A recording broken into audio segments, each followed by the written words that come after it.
Hello, and welcome to the Too Loud Didn't Hear podcast. My name's Dean.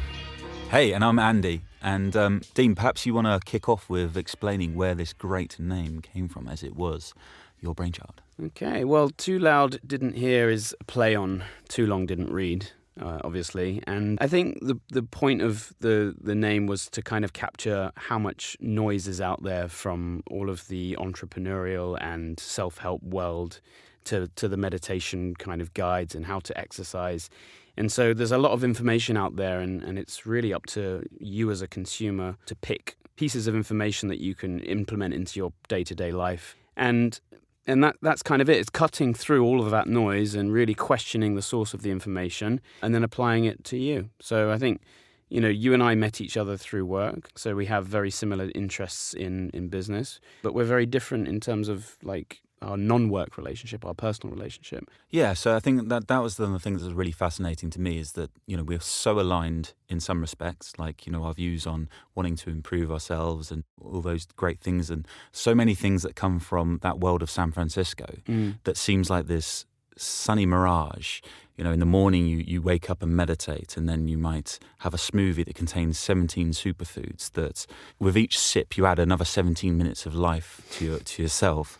And then after that, you head off to your yoga class in your Tesla. And we're so aligned with the people with those great thoughts and really interesting ways of trying to improve themselves and all the great things they have to say. But there's that massive disconnect that we have, where I get up at 5 a.m, I'm on the train by 6 a.m. to get into London just so I can get home at a reasonable time to say goodnight to my kids. And I know you're doing the same kind of hustle and finding the time in the day to do that. That's where we're so aligned on this, where it's trying to find the real gems of advice through all of the noise. Yeah, and I think the successful people that we kind of look up to and listen to, they speak from a position of power.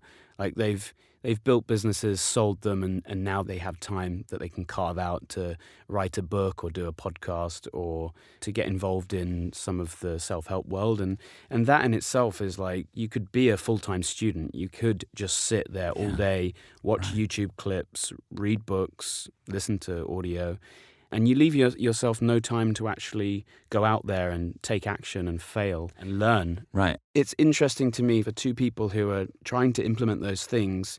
It's interesting to me to hear that story being told, because I think there's more of us than there are them. And some of the things just that they preach aren't practical. Right. And perhaps are they false idols as well? You and I both know just how easy it is to create this illusion of the most beautiful life via the medium of the internet. No one's Instagram doesn't portray this beautiful life that they live, because you only capture the finest parts of your life. I didn't take a picture of the mangled scrambled egg and avocado I had this morning because it looks rubbish, but if I'd got it from a local cafe where it looks beautiful, I might have done that. And that's the thing. It's a really good segue into the first episode, because I believe that without Facebook, Trump wouldn't have won his presidency. And that, to your point, is because the internet was supposed to connect us all, and that was going to help solve all of our problems. But actually what it's done is it's given a voice to the people that are on the polar opposites. So you've got people who have such extreme and radical views that are being vocal and being retweeted because they think one thing. Right. And that plays to what you say about like people's social profiles are a very well curated version of what they want you to see about them. Right. So the first episode is about Donald Trump. Not just about him, but about what he represents. So in my opinion, he is a white, middle class, probably upper class now, male who was born into millions and billions and has this elevated platform by which, if he does fail, and he has failed many, many times. Incredibly so. Yeah, I think there's a stat, there's alternate stats, isn't there? there's 4 bankruptcies that we know about, potentially 6, depending on where you read. Yeah. So here is a guy that has failed massively on 4 occasions. The floor that he falls on is so high, it's higher than everyone else's, that he can still turn it into a success and be the president of one of the powerhouses of the world. From researching Trump, the things that really blew my mind are that some of the things that I thought were absolutely outrageous, I'd just never heard before. And I can't believe that the president had got to that stage without these stories coming out. Things like him creating false personas to speak to the press, to tell the press how wonderful this character Donald Trump is. But it's actually him. And this isn't hearsay. These recordings exist of this guy called John something, of course, probably John Smith or Joe Bloggs, talking to the press saying what a great guy Donald Trump is and how he would love to take this interview, but he can't because he's with whatever celebrity that came to his mind at the time. Mind-blowing. Got away with that. He is narcissism wrapped up in an aggressive box. There was another stat just on his bankruptcies. So I did some research, and last year in the US there was a reported 800,000 filed bankruptcies. And America has an approximate population of 326.5 million. So that's a 0.002%. So not many people are bankrupt. And ironically, most of them are for not being able to pay medical bills. That's like 80% of bankruptcies. So the ones that are not that are people who have chronically failed in business. And he has done that 4 times. So for what is now a world leader to regularly cite his business successes as one of the reasons why he won the campaign, it's not true, but it's his version of the truth that he wants to push on to everyone. And Facebook was a huge part of why he won that. And you talk about bankruptcies that are well documented, but even if you move away from the bankruptcies, Trump Shuttle, right, which was not a bankruptcy. He didn't go bankrupt with the Trump Shuttle, even though it was a massive disaster. Analysts said that the parts of the shuttle that Trump acquired from another airline was worth around $300 million. That's what they should pay. But somehow Trump ended up paying $360 million for it. And then he spent another $20 million on painting gold Trump letters on the aircraft and putting gold and like wood interior all around it. Bearing in mind this is a shuttle, it's not a long-haul flight, and it was our equivalent, I guess, of EasyJet or Ryanair or something like that. And for it to be successful, right, he went into it knowing that for it to be successful, he would have had to have owned 60% of the market on the routes he was travelling.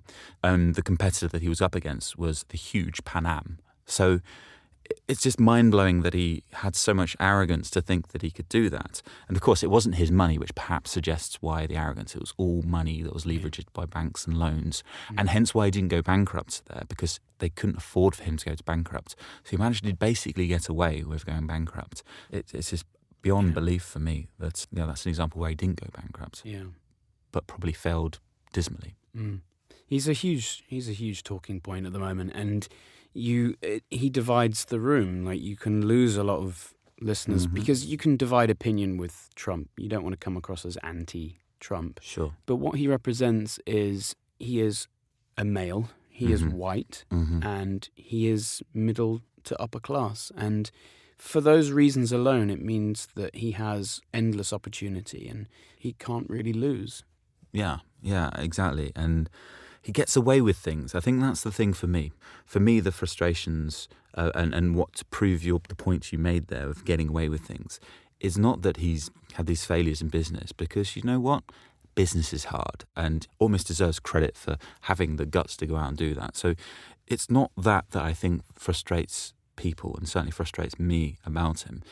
It's how he just seems to get away and has no consideration for the facts and the truth. And, he talks about things that matter, things that talks about being so generous, and he has his own charity. And, the fact is that he's one of the least generous millionaires there are. And we'll call him a millionaire because he's definitely not a billionaire. And it's even questionable as to whether he's a millionaire in some senses. But in total, I think over the last 20 years to his own charity, bearing in mind if he's claiming to be a billionaire, he's only given away about $3.7 million to his own charity. So just to put that into comparison, in 2008, Michael Bloomberg gave $235 million to his charity. And Johnny Carson, who's an interesting one, actually, I'll come on to, it's a nice segue, left $156 million to his charity. And the reason why I mentioned Johnny Carson there is actually because Johnny Carson had an apartment in Trump Tower. And there's 2 interesting things about this. The first is Trump Tower was sold on this idea that it was where the rich and famous went to live. And actually Trump started rumours that the Princess of Wales was looking at having an apartment there. And of course, because the Crown They don't respond to rumours, of course. They never denied it. So he just got away with telling people like this false fact. But Johnny Carson had an apartment and he had some workers in from Trump's organisation, and a fur coat went missing, a very expensive fur coat went missing.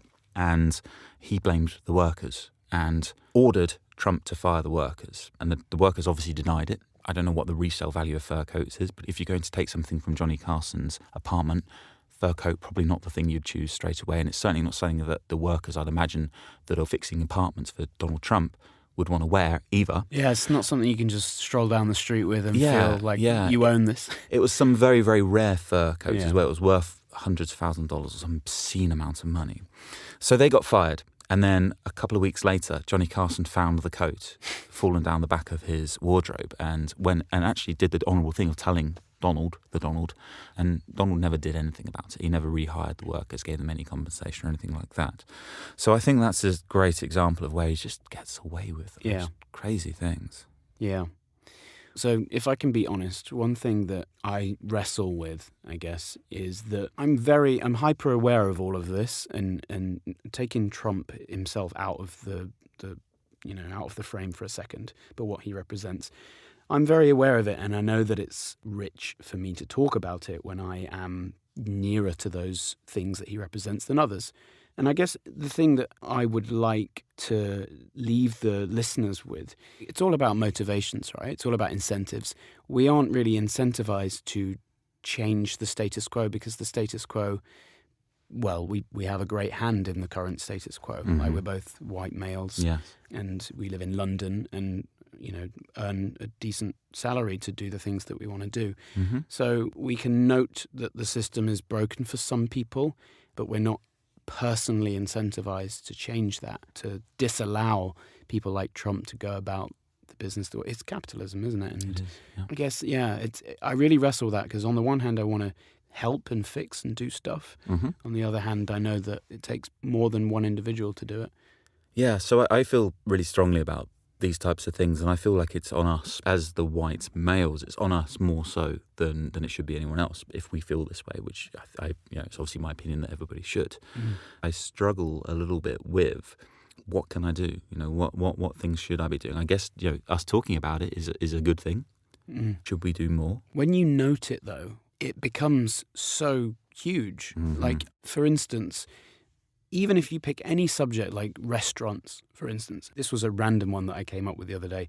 There are certain restaurants that exclude people. Like, they just do. Like, their menu is unreadable to most people. Right. The prices are extortionate, and the clientele that they're trying to attract is obvious. Yes. And that's a problem, isn't it? Because that's segregation from places you can eat.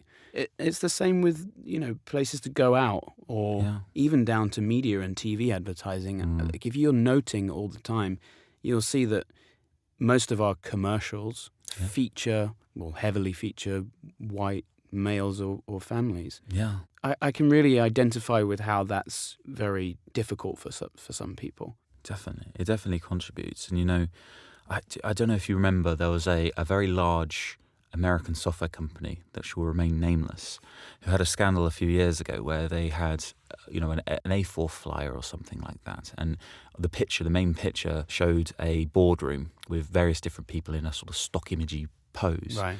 which was fine until someone found that in a certain country, a certain localization of the same flyer, they had actually superimposed a white person's face over the black person, which is just bonkers. You and I know that was probably done by some agency for that client and so on, that they localized it or something like that, thought they were doing the right thing. But if things like that happen and get through the quality check of giant corporations, then it shows that we've got a long way to go. Yeah. Going back to Donald Trump. So there used to be a magazine in the US called Spy Magazine. There's probably an online equivalent of it now, TMZ maybe. It was basically winding up celebrities. Yeah. One of their favorite wind-ups to do would be to send checks to millionaires or even billionaires, right? Which doesn't sound that interesting until you take into account they used to send checks for about $1. And the idea was to see who cashed the check. Now, they started with, I think, $1 or $3 or something like that, and maybe they sent it to 100 people and had about a 30% rate of people cashing the check. But then they went down to 13 cents and they sent it out to every rich person they know. And only 2 people cashed it. You can guess who one of them was. Was it Trump and then It Eric was Trump? Yeah, it was not actually. It was Donald Trump. He cashed a check for 13 cents. The other one was an Israeli weapons dealer, Wow. which is just bonkers. Yeah. Well, But, it's legal, like money. yeah, that's good. It goes, yeah, it's a good Every point. little helps. It does, yeah. Wow, I didn't think of it like that. But I think about, if you think about Trump facts, or if we're to take this theme and apply facts about Trump to, say, Barack Obama, who obviously is now almost like lauded as this godly president, and it's like that thing where, all I ever see about Barack Obama is, if you look on Twitter, is just people sort of as if he was some sort of saint. Yeah, like wishing he'd return. Yeah, come back. And it led me to ask my friend in America whether you can only run 2 consecutive terms or whether it was 2 terms in total, which I was disappointed to find out it's 2 total terms, which is a shame. But yeah, I was wondering whether we could get Barack back, and I'm sure a lot of people would want that. But Michelle Obama would be a great president, I think. Anyway, to my point, going back to the Obama election, would Barack Obama have been elected to be president of the United States if he had 5 children, 3 of which were from different women? This goes straight to the point, doesn't it? That it's double standards. So the answer is I don't know, but Right. I can make an assumption that people still come down very heavily on him with the birth certificate thing. So it would just be levied at him, wouldn't it? There was this great time when Fox News picked him up wearing a light tan suit, and they ran this story saying how unpresidential it was because he was wearing a light tan suit. So my point, would Barack Obama have been made president if he had ever been bankrupt? Would Barack Obama have been made president if he'd been sued literally hundreds of times and had actually sued people and been very vocal about the rationale for just being for the sake of vengeance? Would he be made president, or would he be elected president if he had mocked a disabled reporter whilst on stage on his campaign trail? Would he have been made president if he had said those fatal words of grab them by the you-know-what? If he'd The answer's no. Surely. No. I mean, I was surprised that Trump survived all of that. I really was. Yeah, I thought. I mean, the that's grab it. them thing, I remember thinking, well, and I can remember watching this news report about it where they were kind of, I don't know whether they said it, but the feeling you got was like, right, he's going to come out and end his campaign now. There's no way he can go forward from here. But somehow he did the whole locker room, it's just locker room chat thing, which is bonkers. And I think, if you look at President Nixon and the whole Watergate scandal, President Nixon would never have resigned, or they would have never looked to impeach him if, when Watergate happened, he just came out and said, you know what, I was aware of it, I condemn it, these guys need to go to jail. The problem with it was not that he knew about them burgling Watergate, it was that he knew about it and hid it. And then worse still, he might, I think, still have been able to get away with the cover-up if it wasn't for how he had those tapes of himself recording himself for some vanity reason of, like, probably for a memoir or something later on. And he kept those tapes himself. And I think what really damned him was that when people listened to those tapes was the foul language, the way he was so unpresidential about it all and all that sort of stuff. And somehow back then it wasn't tolerated. But today, even when you're not president, when you're just in campaign trail, we tolerated it. Yeah. We didn't. I've been reading that actually with the Mueller investigation, unless something comes out that can be really pinned on him, you have to imagine how big that has to be if all of the stuff we've just mentioned wasn't big enough. But if it's not big enough, then it actually makes Trump supporters rally around him even harder. And I don't think it will be his Watergate moment unless he has seen to be cooperating with Russia. Yeah. But on the Russia piece, I don't believe that they influenced the election to the degree that anti-Trump supporters would like to believe they did. I think Facebook and social media as a medium was executed on much better than Hillary's campaign. And Facebook are now helping with the investigation, and there were some ads by... Yeah, did you see those adverts? There was this list of adverts of that just looked so authentic, pretending to be various different organisations of both sides. Yeah. That was the crazy thing. And The thing that's completely shocked me is learning that these bots were able to actually conjure physical rallies on both sides to create this divide within America. And then still continued to run ads post-election. It's their intention to create such a flagrant divide between both sides because that creates disruption and they can take advantage of that. So here's a thought for you, okay? If I take your point about you thinking that the Russians didn't influence it in favour of Trump. I do think they did. Okay. I do, but I don't think it was significant enough for him to have won. I think he would have won anyway. He executed on Facebook really, really well, and Hillary didn't. Yes. If you imagine that there is no collusion, okay, then why hasn't Donald Trump been more condemning of the Russians? I think he's guilty and maybe guilty by association, and he wants this to go away. But the thing is, to that point, just putting the thoughts out there, I know that on his first day in office, when he was doing, the calls to all the other world leaders, when he got around to speaking to the Prime Minister of Australia, they ended up having I say they had an argument. As it was reported, the Donald got very angry at the Prime Minister of Australia and ended up hanging up on him. And that was because the Donald misunderstood something, some agreement, some immigration agreement or something like that. And the Prime Minister of Australia was trying to explain it, but he wasn't getting it. And before hanging up, and don't quote me on this, not quite to the words, but he said something like, Putin was lovely and you're not, or, something along those lines, where he said, having a conversation with Putin was better having a conversation with you. Yeah. And it just made me... He speaks like that, doesn't he? He's very this and that. Yeah, you're a bad guy. Yeah. And even this guy was a good guy. But I just think an adversary of America has been Russia for some time, whether it's been the Cold War or just sort of, the whole secrets things that go on and all that sort of animosity. So why would you say something like that so early on, before the whole Russia thing had really risen up? If you were guilty, as you said, why would you put that out there? That's such a strange thing. Maybe we're giving him too much credit to think these things through. Yeah. Well, the other thing that doesn't sit right with me is his position on the Paris climate. He's pulled America out of that, and that's just bonkers. Like we've said bonkers a lot on this episode. If we didn't come up with a name already, we probably would have called it bonkers. Yeah. We could get Dizzy Rascal to license his song to us. But yeah, I mean, it's just he refuses to believe that the planet is warming up and doesn't want to listen to all of the scientists. I think there are about 2 or 3 that say the things that he wants to hear, so he sides with them. Yeah, it's depressing. There's this thing around the word that comes out from the White House, the reality TV show that is the White House, that says that he's basically that guy that he believes the last person he talked to. So people are, politicians, what they're like at playing politics, obviously the best. So they aim to make sure they're the last person to talk to Trump before he makes his decision. So one thing that makes me kind of jump to here is that in all of this, you can't control it. We can only control how we respond and how we let it make us feel, I suppose. I have one quote that when I came across it, I had to fact check it so many times because it was just like one of those things that he didn't say that, did he? But it just fits our theme perfectly, and I think it's the perfect way of summarising the point we're trying to make. I am quoting this directly, so it's not language I would use. But in a 1989 interview with Bryant Gumbel, Trump stated, "A well-educated black has a tremendous advantage over a well-educated white in terms of the job market." I just, that's the opinion of the President of the United States.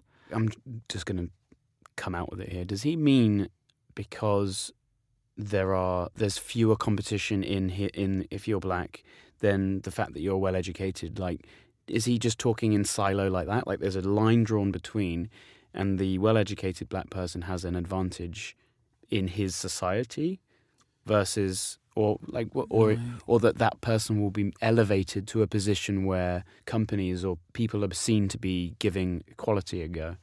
So I know where you're coming from. The context I got with it was he kind of saw it as a rarity almost. It's the context that when I researched it came across with. And therefore it's like saying that, because of that, more people are going to be interested in you, almost from a novelty perspective, right. Which is just bonkers, of course. I said that word again. But that was kind of the impression I got from it, which we know is not true. The whole theme of this episode is to say that that's actually the complete opposite. Yeah. All right, well, let's wrap it up there. So that was episode 1 of Too Loud Didn't Hear. Yeah. Note to self, say bonkers less. And say bonkers less. And I think one thing that, just to wrap up with, that would be really interesting, I think, going forward for this is if we can each, between episodes, take one thing, one learning we might have had, one thing we try, and try it for the time in between episodes. And then next episode, we can talk about how it went for us. So to start, I think it'd be good if we almost swap something that you do and something I do, that either of us don't do the other thing, and we swap. Okay. So I know you meditate. Yeah, so lately I've been trying to meditate more, and I've found that it's difficult because you have to carve out time in your day, and I hate that repetition of having something that I need to do every morning at 8 a.m. But unless you do stick to a time like that, you're even less likely to do it. So there's guided and unguided meditation. I'm unguided at the moment because I need someone to kind of talk me through what to focus my energy and thoughts on. But I do it in the bath. And I don't normally take baths. I have showers, but getting in the bath, it's kind of, I can't go anywhere. I have to be here and I have to do it. Whereas without forcing, it's like a habit within a habit. Without doing that, I wouldn't be doing it. But yeah, that's what I do. So it's over to you to give that a go. So I've like you mentioned there, I've tried it before and failed. I set the calendar sessions. I set the push notifications to come on my phone. Tried it a few times, liked it, but just fell off my schedule. So I think that's something I will definitely try now going forward. And for you to try, I know something you've done in the past, but like me, don't do any more with the meditating, is journaling. So I journal daily, and I tend to open the journal in the morning on the train into work. And the things that I'll do is I'll say things that I'm grateful for. So I got that from, I think, Tony Robbins, but I know it's a well-followed way of journaling. So things that I'm grateful for. I will say who I'm looking to help on that day. So it may be, I can look at my schedule and see who I'm meeting if there's something I can do, or maybe something more ad hoc that I can do. And then I will do some sort of positive affirmations. So things that I'm trying to do, and maybe set some goals for the day and that sort of thing.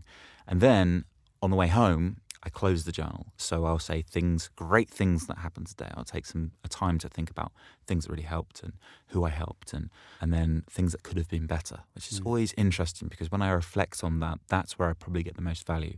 Because it's things like getting frustrated on the tube because someone pushed in front of me to get onto the underground, or you take that anger and you think, it's just done me no good. It's not made that person any less likely to do it again or anything like that. So things like that, reflecting on things that could have been better, helps me a lot. I'll give it a go. I'll probably start basic though, so I'll do the daily affirmation thing, the things I'm grateful for, and then I'll try and wrap up with things that were great. So an interesting one, just to finish up on the daily affirmations thing, I've done it in the past where not so much daily affirmations, but I've focused on things that I really want to happen and I really want to achieve. Like how big are we? Are we talking huge things, or are we talking like you'd love to eat a burger today? That would be every day. I'd spend a lot of time doing that. So these would be, I'd start a project with a certain client and it wasn't certain I was going to win it. So my daily affirmation was, I'm definitely going to win this client. I'll put the client's name and I'd write it, almost like being back at school when you used to get lines. You have to write, like Bart Simpson does on the board. Yeah. I'd write, I will not do this again or whatever it is. So I would just write that out. And the 2 times I've consistently done it, those 2 things, although they were quite lofty aspirations, the 2 things have come off. And they're 2 really things I'm really proud of today that happened.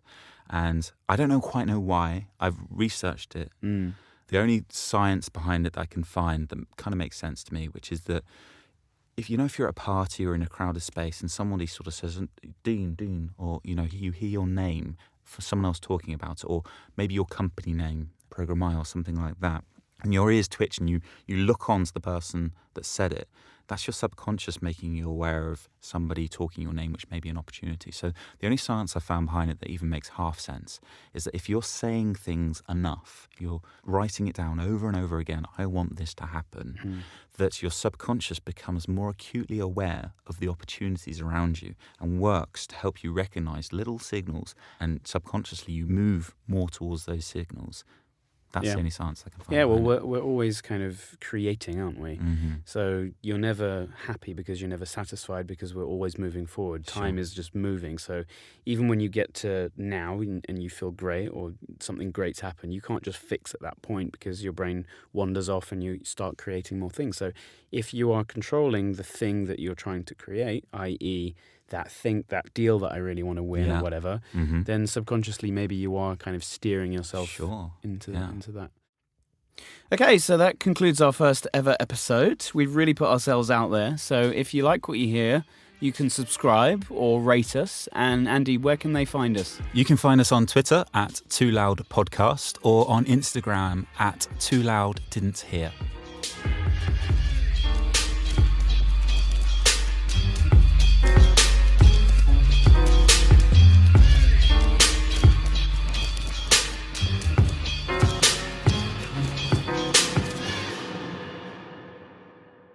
That's the wrap. Tell you what, guys, that was bonkers. Bonkers.